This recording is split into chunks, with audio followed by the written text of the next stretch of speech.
الحمد لله رب العالمين والصلاة والسلام على سيد الأنبياء والمرسلين وعلى آله وصحبه أجمعين. أما بعد، يقول الله تبارك وتعالى في القرآن المجيد والفرقان الحميد بعد أعوذ بالله من الشيطان الرجيم. بسم الله الرحمن الرحيم. يا أيها الناس إنا خلقناكم من ذكر وأنثى وجعلناكم شعوبا وقبائل لتعارفوا إن أكرمكم عند الله أتقاكم إن الله عليم خبير.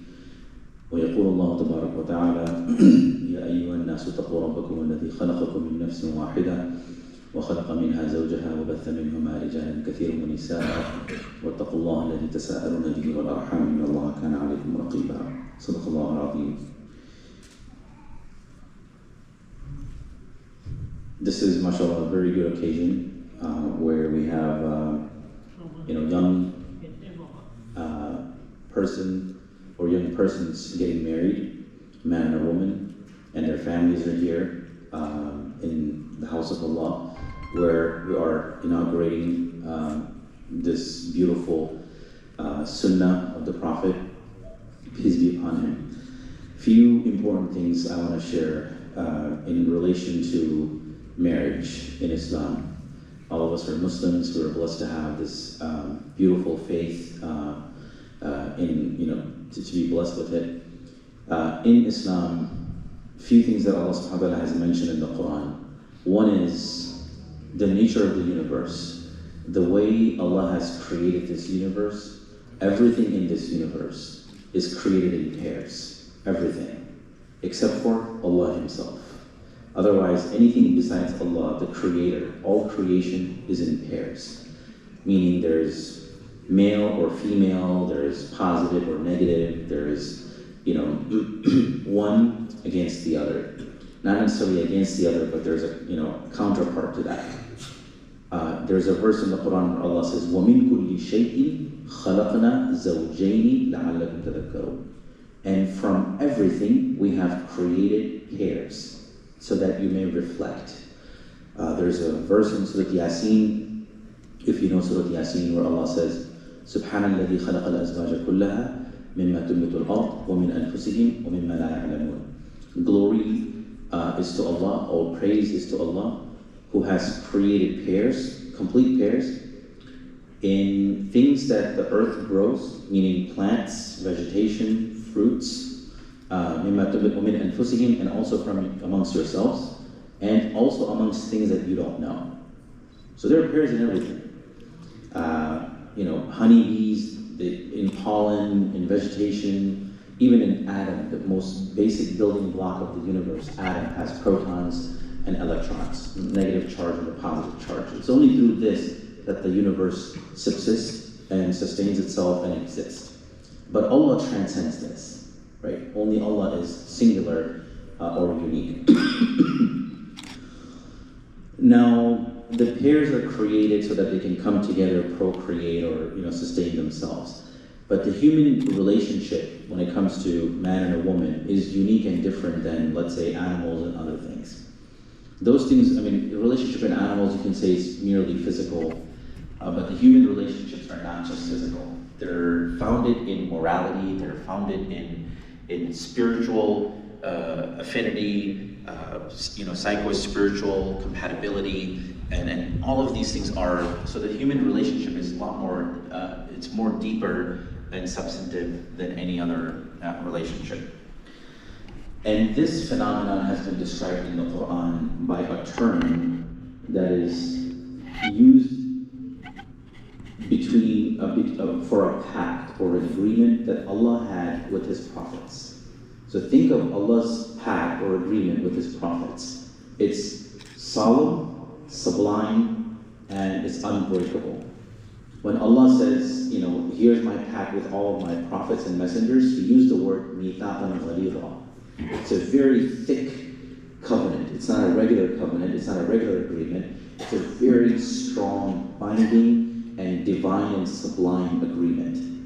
What's interesting is that in the Quran, Allah uses the same term to define the nuptial or matrimonial relationship between man and a woman.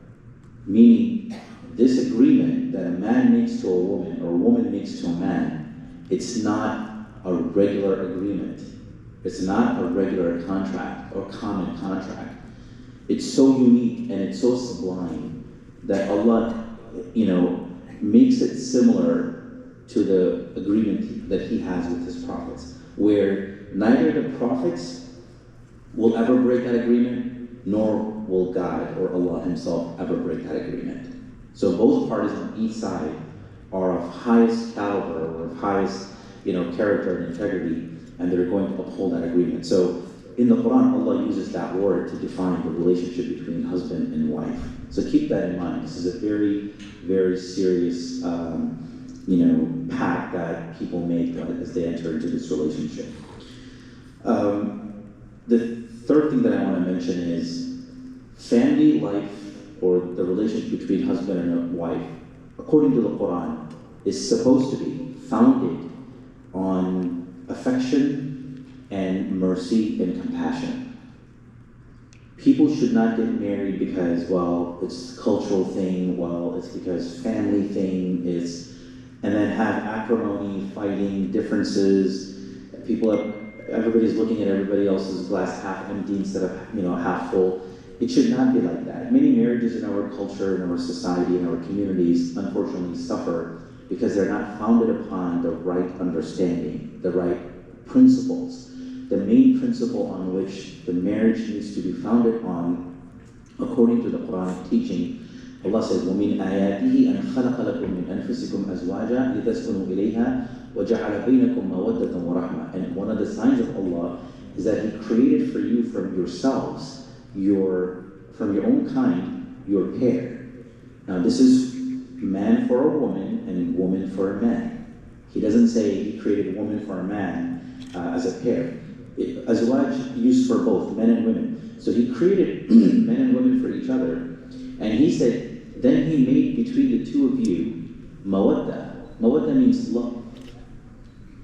The true meaning of love, whether it's more profound than platonic love or romantic love. The real love that is cultivated, after people get to know each other and live with each other. So He said He made love between the two of you, and rahmah, mercy and forgiveness and compassion.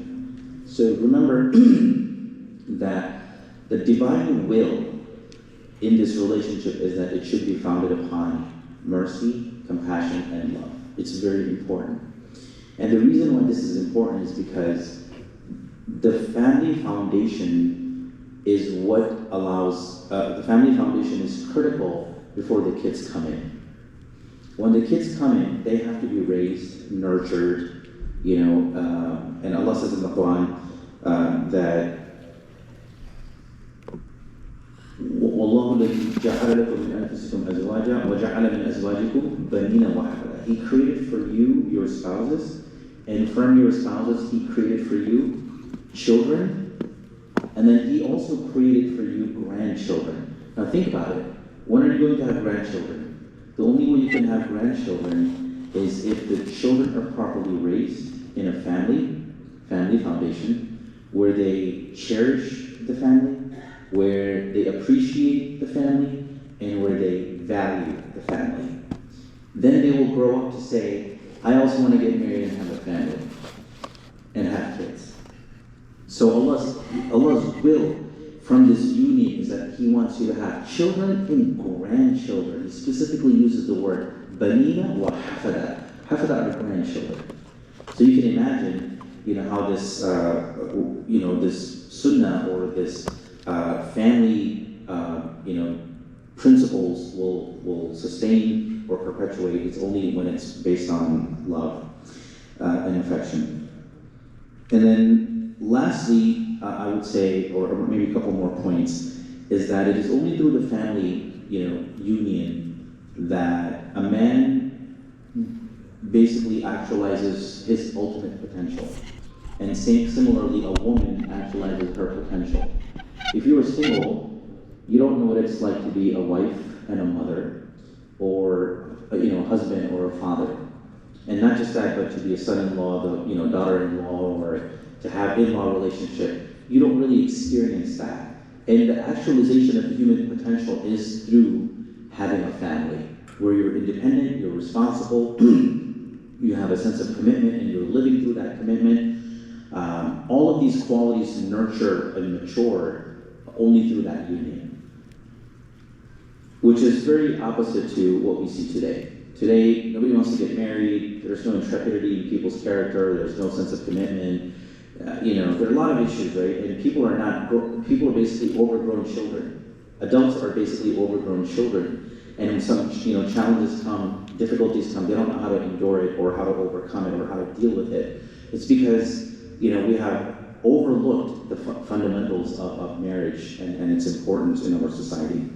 And the Prophet ﷺ has heavily encouraged marriage. Not only him, but in the Quran you will see the dua of Zakaria alayhi salam, where he says, Rabbi, la tadharni farda, oh my creator, basically through my wife, give me children and don't leave me alone.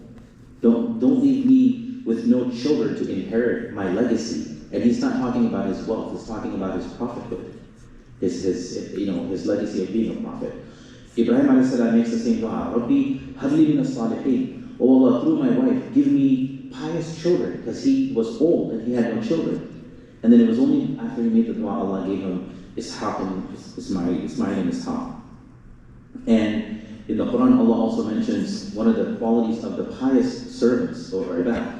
They say, يَقُولُونَ رَبَّنَا, they say, O our Creator, هَبْ لَنَا مِنْ أَزْوَاجِنَا وَذُرِّيَّاتِنَا قُرَّةَ أَعْيُنٍ وَاجْعَلْنَا لِلْمُتَّقِينَ. Give us from our spouses and from our children the coolness of the eye, right? And make us the leaders of the pious group.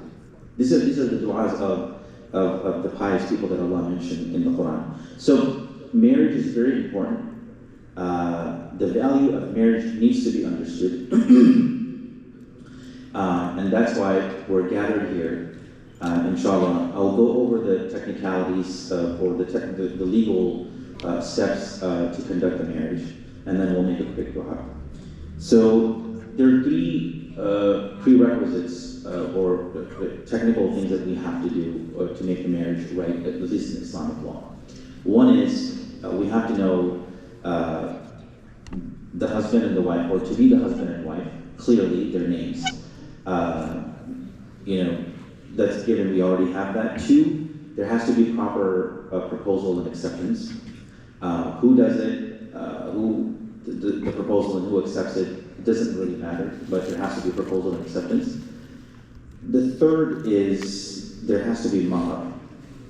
This is basically the to-be bride who has to accept a certain amount of dowry, if you will. Dowry is not the right word, but mahar, that is due upon her, because she will be accepting the offer of the groom, or to be the wife of the groom. The groom owes her an amount in dowry, basically mahar. This is her right from Islamic legal point of view. And lastly, we have to have two witnesses, viable witnesses who are capable of staying witness to the ceremony. So I think we have all of those things in place. So with that, I'm going to go ahead and announce the name of the groom and the bride. So the groom that we have, is Amir Khan, who is the son of Muhammad Jafar Khan. And the bride is Hania Khan, who is the daughter of Muhammad Mukhtar Ali Khan. And the two witnesses that we have are Hos M. Khan and Sabur Mehdi Khan. Who are those? You are, okay, great. And we also have the mahar amount, I think, clarified and agreed upon between the groom and the bride. So with that, I would like to ask the groom to make the proposal to the bride, and either the bride or the representatives of the bride can accept that.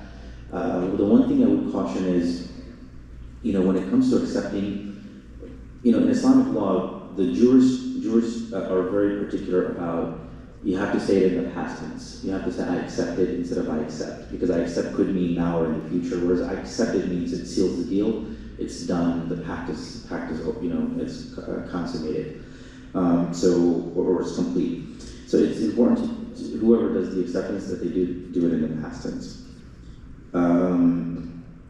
With that, I'm going to improvise the proposal. Amir Khan, so he's not put on the spot. Amir Khan,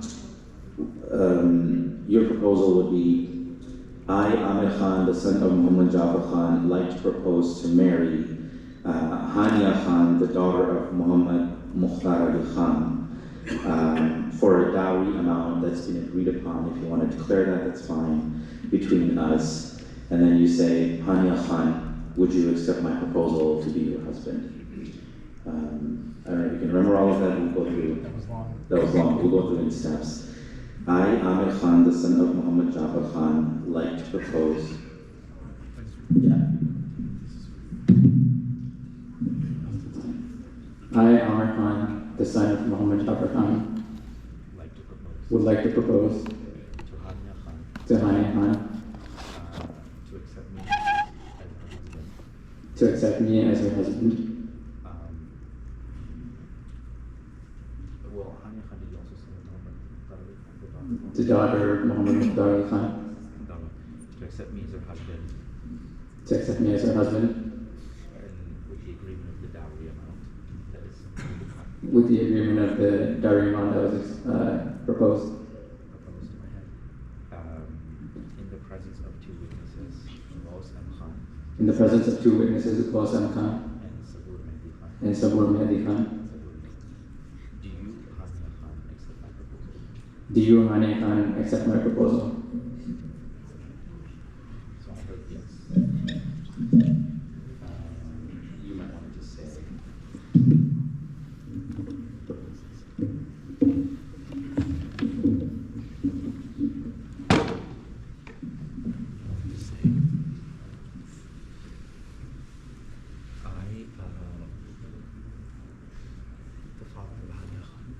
I, the father of Hania Khan, Accepted accepted the proposal of Amir Khan the proposal of Amir Khan on behalf of Hania Khan on behalf of Hania Khan for him to be her husband. for him to be her husband.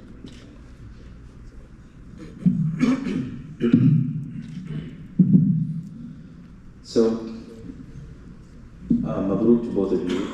That basically officiates the marriage between Amir Khan and Hania Khan.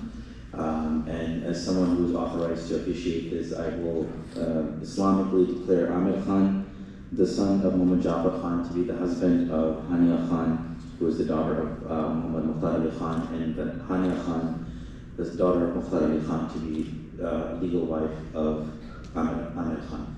So, Mabruk to both of you and to your families. Let's make a quick dua, inshallah, to conclude the ceremony. اللهم أنت السلام ومنك السلام حينا دارنا بالسلام تبارك ربنا وتعالى يا ذا الجلال والإكرام. اللهم صل على محمد وعلى آل محمد وبارك وسلم. ربنا آتنا في الدنيا حسنة وفي الآخرة حسنة وقنا عذاب النار. ربنا هب لنا من أزواجنا وذرياتنا قرة أعين واجعلنا للمتقين إماما. Ya Allah, bless the union of Amir Khan and Hania Khan with love, compassion, trust, and mercy and forgiveness. Ya Allah, bless their families. Ya Allah, engender, compassion, affection between their families. Ya Allah, protect them from Shaitan and his, tricks and his plots to break the bond. Ya Allah, also bless them with children who will become the coolness of their eyes and who will become the source of their blessings in this world and also in the next world. Ya Allah, give them the same love and affection that you had blessed between the Prophet ﷺ and his wives and also the other prophets and their wives. Ya Allah, protect all of our marriages from Shaitan and other trials and tribulations. Ya Allah, accept our prayers. Ya Allah, accept this beautiful ceremony that's being conducted in your house. Ya Allah, guide us to the right path and guide us to the path of your prophets and your guided servants. ربنا تقبل منا انك انت السميع العليم وتب علينا انك انت التواب الرحيم. سبحان ربك رب العزه عما يصفون وسلام على المرسلين والحمد لله رب العالمين.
How are you? कैसे हैं आपके wife कैसे हैं? Residency जब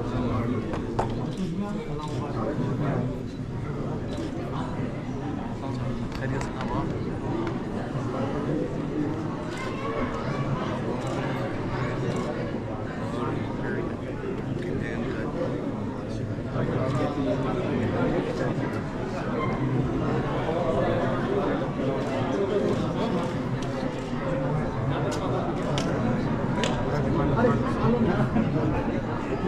I saw your wife with everyone.